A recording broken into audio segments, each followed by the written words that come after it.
Welcome back, everyone, to Global War 1936 and Operation Underworld. This is turn 15 for the Comintern and the CCP. Let's start out with the CCP, and we'll review purchases. They have $8 to spend. We're going to spend 6 of it on 2 infantry and then 2 on a militia. All right, and we're pretty much in a pinch here in China, as Beiping is surrounded, and Japan has an open gateway to Xinxi and Qinghai as it stands right now. So I don't think we have any combat moves. We could try and break out of Beiping.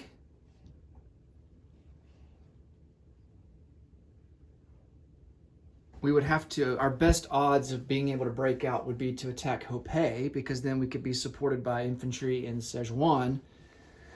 But even then, I don't really like our odds. The infantry in Szechuan would be subject to river crossing penalty on the first round. Let's see. He's got 2 artillery, good bit of infantry, and a medium armor. Yeah, I just don't like the odds. It's mostly all the infantry that he has, and they would all roll at a 4. So I think what we're going to do, we're just going to go to the non-combat phase here.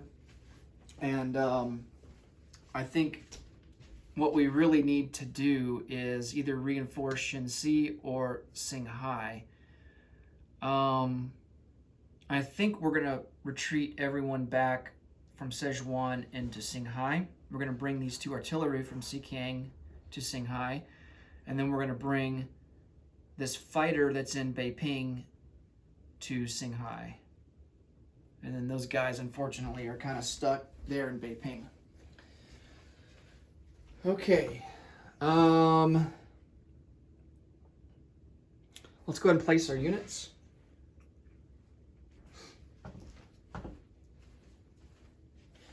Unfortunately, this means that we will likely lose Xinxi. But I think in terms of preservation of units, consolidating everything that we can into Qinghai is best, because we couldn't consolidate these 2 artillery into Xinxi. They don't have the movement range to reach there, so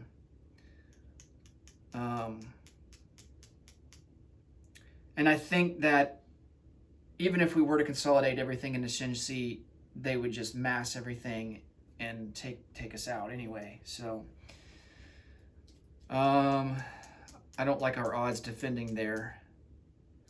Okay, so we're going to place down 2 infantry into Qinghai.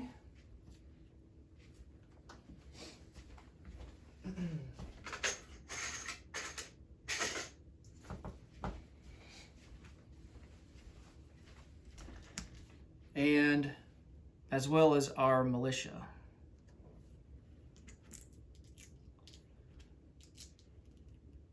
So that gives us 8 infantry, 1 militia, 2 artillery, and a fighter.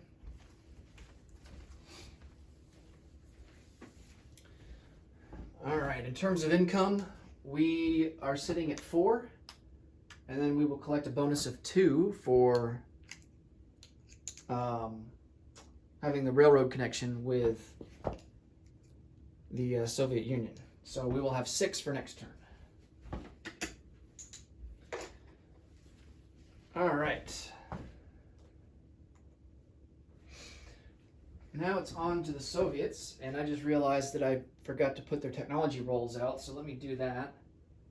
We have 4 tech rolls.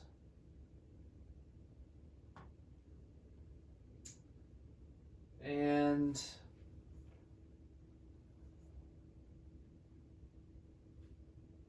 let's see what we want to go with here. We already have 3 on the board, so we're going to definitely be going for radar, long-range aircraft, and improved logistics. And then we got to decide what else we want to put on the board. Maybe heavy armor. That wouldn't be bad. Yeah, let's go for heavy armor. Okay, so radar, long-range aircraft, heavy armor, and improved logistics. All right, so let's get that on the chart here.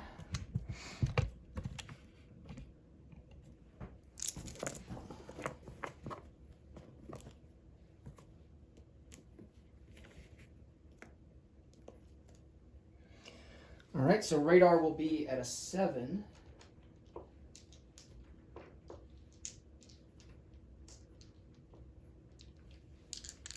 Armor will be at an 8.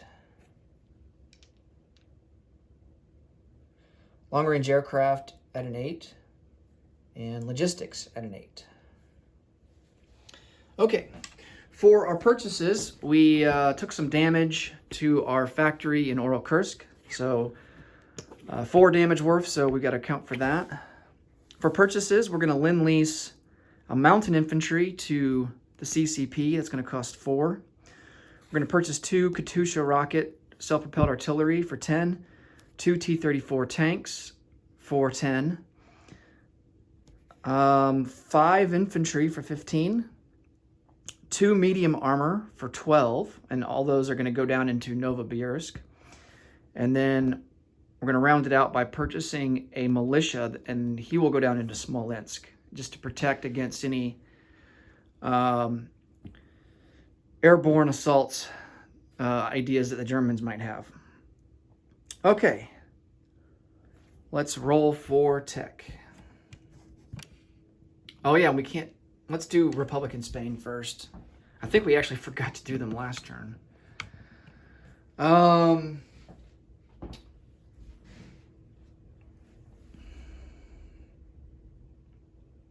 think we're just going to sit where we're at for now. They're in Eastern Andalusia, so let's just roll for our recruitment. And that's going to be at a 1, 2, 3, 4. It's going to be at a 4.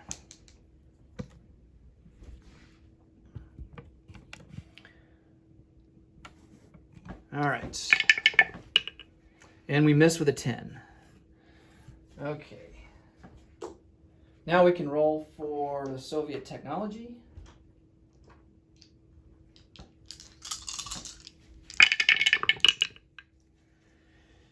Ooh, I think we got 3 out of 4 here. So the 1 is definitely a miss.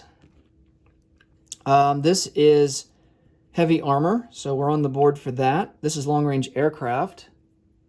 So we move up to stage 2 for that. And then, wait, this is heavy armor right here. This is radar. So we advance to stage 1 for radar. Actually, stage 3 for radar.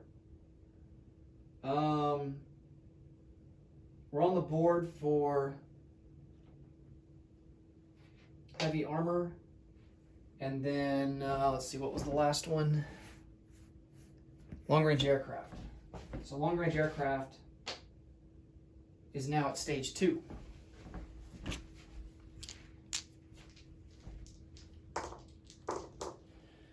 Okay, combat moves. We're going to start out by convoy raiding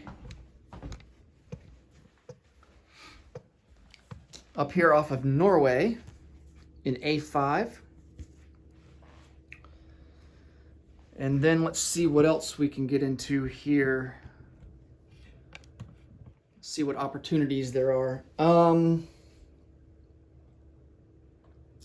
We're going to take 2 infantry from Estonia. They're going to come down 1 and take Latvia for free. Latvia's not worth anything.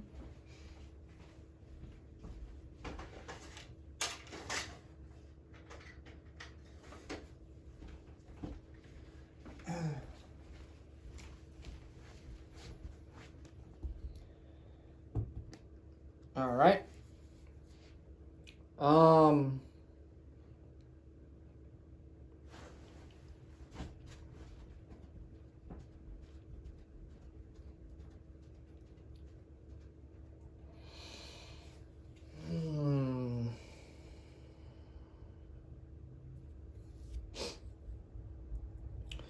I don't think an attack into Kyiv is going to be feasible.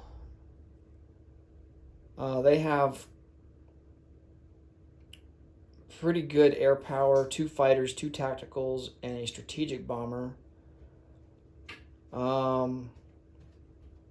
They've got 6 infantry, 6 motorized infantry. They would all defend at a 5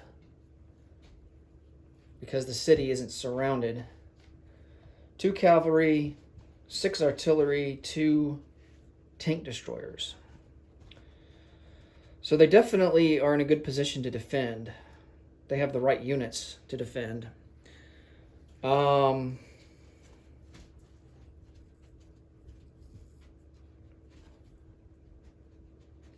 We've got a lot of units with some punching power, but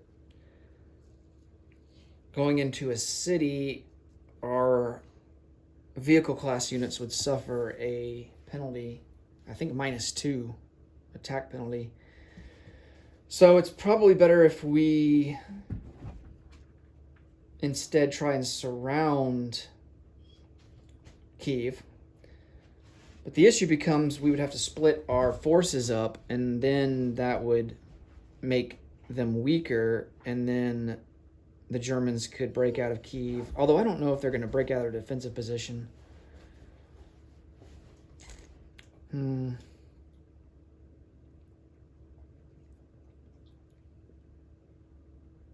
But theoretically, they could do that and then take out some of our forces. Oh, man. Maybe this turn we just focus on getting more units to the front lines, because we still have a lot of guys back here that have some punching power, these advanced mechs and advanced artillery.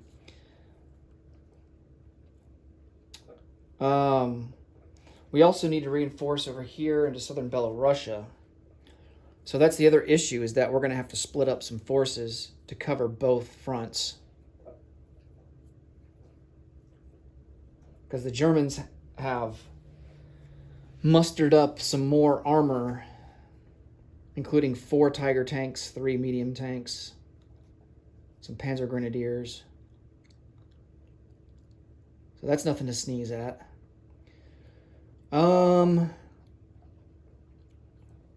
Yeah, I don't think we really have any combat moves. I don't see any opportunities that really stand out. So let's go to the non-combat phase.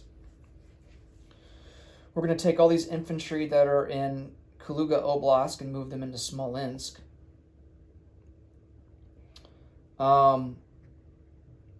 One infantry that is in Western Russia will come into Northern Belarusia. An infantry that's in Karelia, we're going to rail him to Northern Belarusia.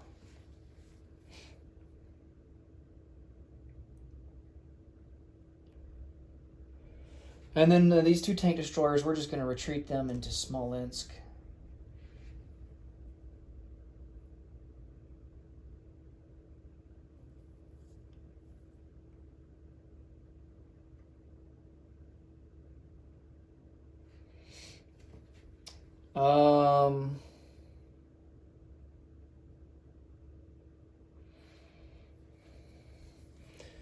We can't leave Oral Kursk.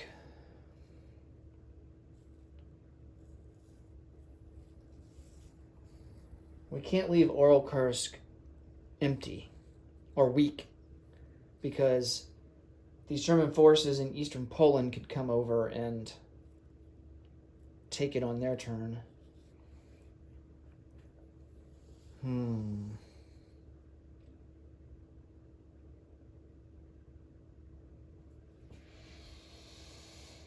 Let's see, what do we want to do?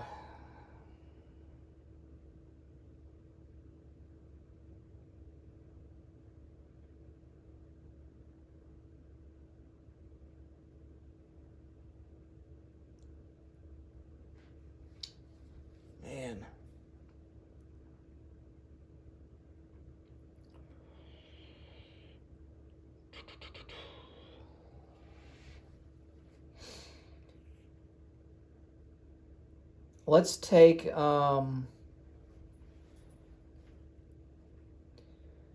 these two advanced mechs.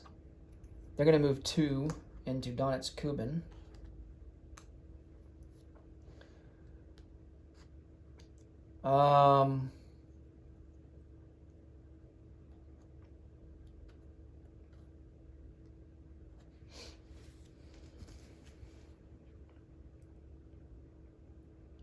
Trying to decide how many infantry to keep back in Stalingrad because he's got airborne infantry. So we don't want to leave it barren.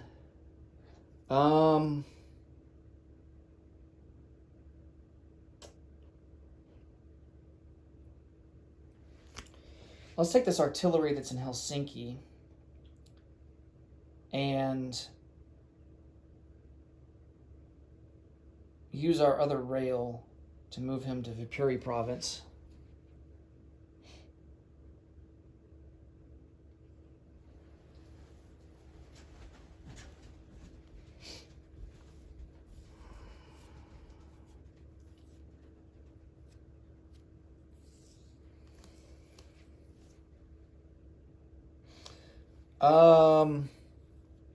I think we're going to place our, instead of our tank destroyers going into Smolensk, change my mind, let's put them into Orel-Kursk instead.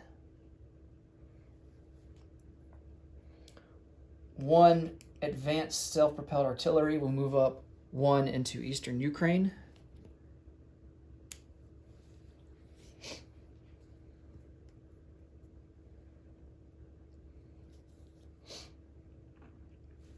Three advanced artillery will move into Orel-Kursk.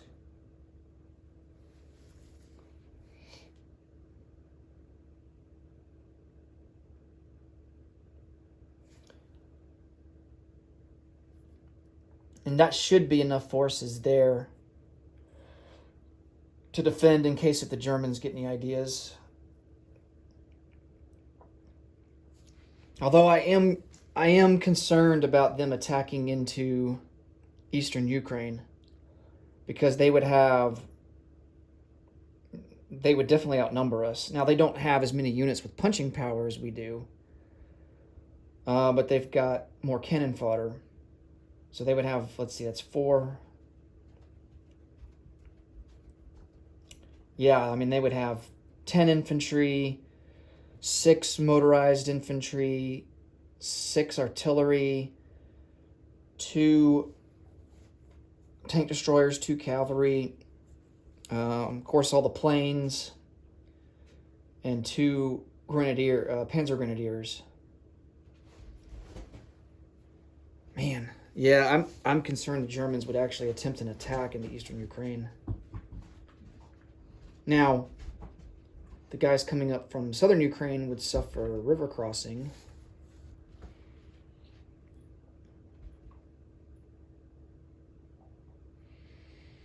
Man, this is a tough decision. How do we balance this? Because we don't want to leave Orel-Kursk exposed.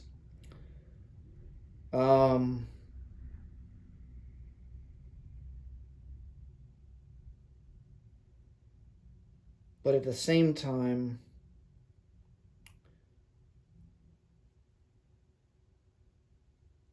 we don't want to have too few units. I mean, I guess the solution would be just to take everyone in eastern Ukraine and put them back to Orel-Kursk. That would be the solution. We just stack everyone.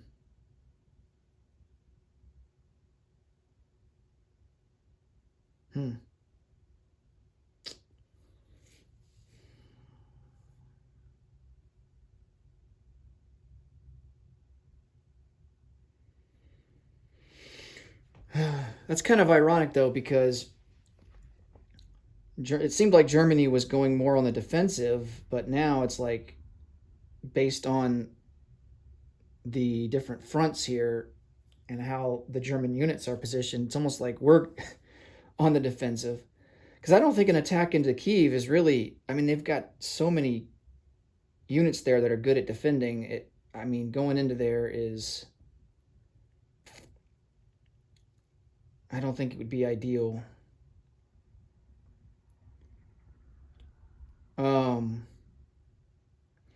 But that's the thing, is how do we get units into eastern Ukraine to then attack next turn, while also at the same time defending against Kursk, against this newly formed Panzer army to the north.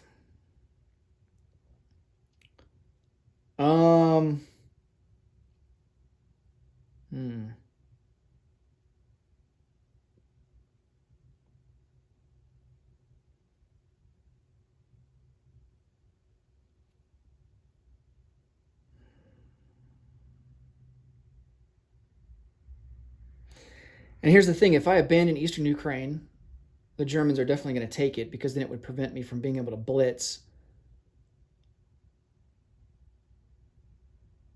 It would reduce the number of units that I could send into Kyiv through blitz, because it has to pair with an armor 1-to-1. Let's see, and I don't have enough. I don't think I have enough. Well, our motorized infantry can't blitz, I don't think.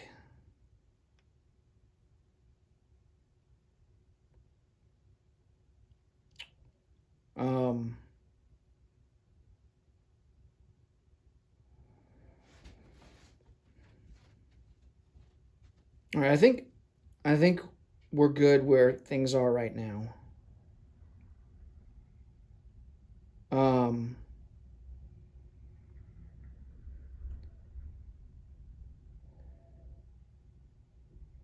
I think I like it where we have it. So let's figure out what to do with the infantry in Stalingrad. I think we're going to take at least one guy and out of Stalingrad, and he's going to come up to Tula-Lipetsk. And I'm just going to trade out this ship for a sculpt in northern Belarusia. Oh, we also have a strategic rocket that we can launch at Kiev. We're actually in range. It has a range of 3. So let's go ahead and roll for that. That will be our only combat move. I totally forgot about that. But I think all of our non-combat stuff is done. Oh, we got to roll for the convoy rating as well. While we're over here, let's position some more of these guys here in the east. So 1 infantry in Chita will come over, 1 into Amur. 2 cavalry will join the rest of the forces in Amur. And we will call it there. Oh, we've got some mountain infantry here in eastern Anatolia. They are just going to come up 1 into Karadeniz there in northern Turkey. Okay. All right, let's do some rolling here. We'll resolve the convoy rating first.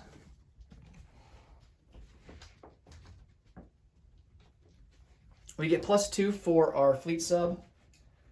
Although the Germans do have radar and they have long-range aircraft, so they get +2.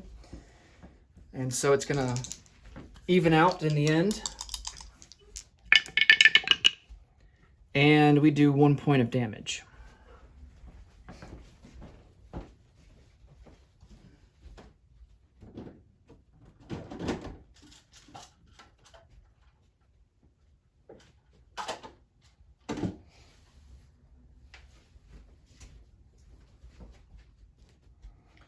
Okay. Now for the strategic rocket. I think we only get 1 d6 die, and that determines how much damage we do. And we can target... we could target the airfield. I think that's really the only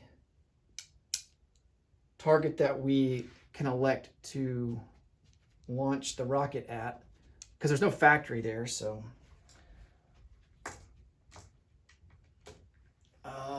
let me look at refresh my memory on the rule for the rockets. I don't think the airfield gets an opportunity to shoot it down. I'm going to double check.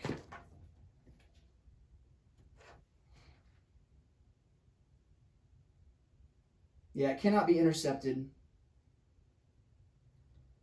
Cannot be targeted by anti-aircraft artillery unless the defender has radar technology.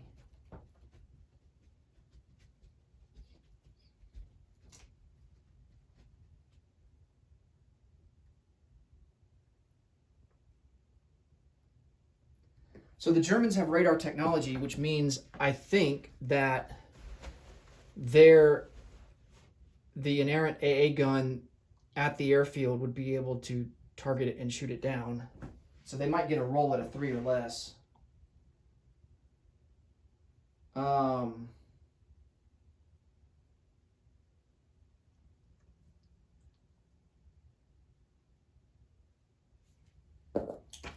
Let me go back here in the rule book and see.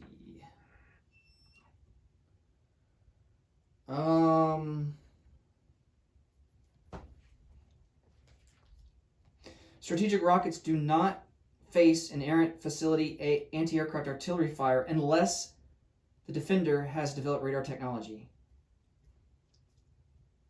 1 die per attacking strategic rocket up to an unlimited number. If the strategic rocket is hit, strategic bombing fails and no damage is done. Okay. All right, so the Germans will get a defense with their AA gun at the airfield of a 3 or less. Oh, and they shoot the rocket down. Oh my goodness. Well, so much for that. The German airfield will go undamaged. And the free rocket that we got for completing that Soviet technological supremacy is destroyed.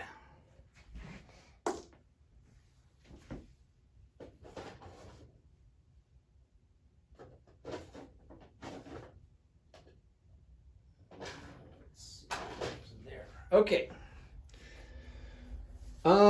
So we've got all of our combat done, all the non-combat moves are done, so now it's time to place units. I'll just get the camera back into position over here.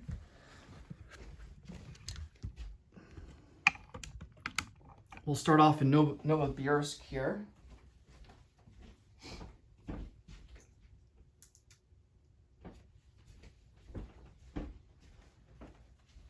Kind of unsure about medium armor over here because the terrain is so mountainous. I originally had 3 artillery out, and maybe I should have gone with my gut. So we placed down 2 medium armor and 5 infantry in Novosibirsk. And then everything else will go down over here in Western Russia.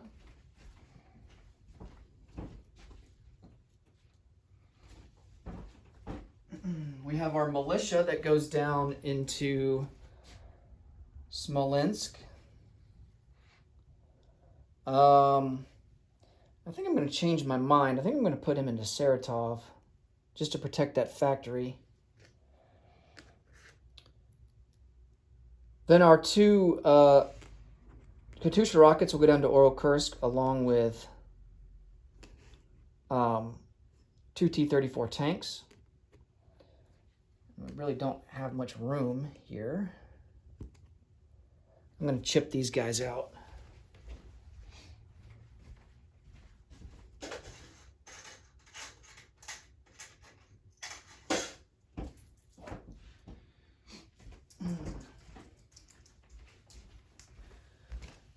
All right.